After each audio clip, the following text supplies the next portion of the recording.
A recent move by the Indonesian government has caused an uproar internationally. To expedite the construction of the new capital, Nusantara, President Joko Widodo signed an unprecedented decree allowing investors to apply for land use permits in the new capital for up to 190 years. This move was widely criticized as short-sighted by the outside world, accusing the Jokowi government of sparing no expense in realizing the construction of the new capital. According to the decree, potential investors can first apply to the new capital Nusantara Management Bureau for a 95-year land use permit, and after its expiration, apply for an extension of double the time, totaling 190 years. Additionally, licenses issued as construction rights and use rights follow a similar model, allowing investors to apply twice for use periods of 80 years each. When President Joko announced this policy, he stated that it was intended to attract both domestic and foreign investment to the maximum extent and to accelerate the construction and development of the new capital.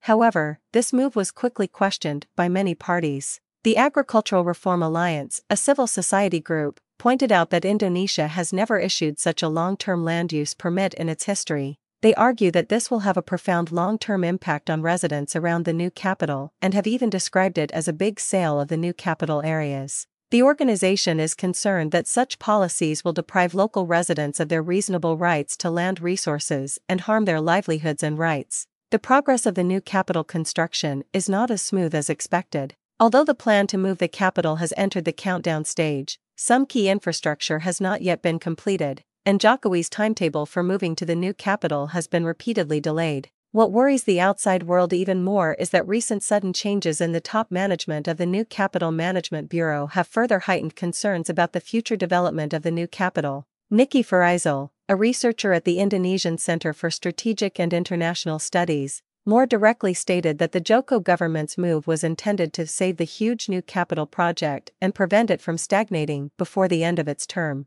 However, he also emphasized that the construction of new cities is currently too focused on attracting investment, while neglecting key aspects such as law, culture, environment, and the basic rights and interests of communities. In response to external criticism, some experts suggested that the Indonesian government should reconsider the period of land use permits, shortening it to between 30 and 50 years, and conduct a review of land use every 10 years. Additionally, they recommended that the government accelerate the resolution of various problems in the construction of the new capital and enhance the transparency and attractiveness of the project to ensure its smooth progress and sustainable development. Tune in every Monday to Friday at 8 p.m. for Qingxiao View, the Business Bridge.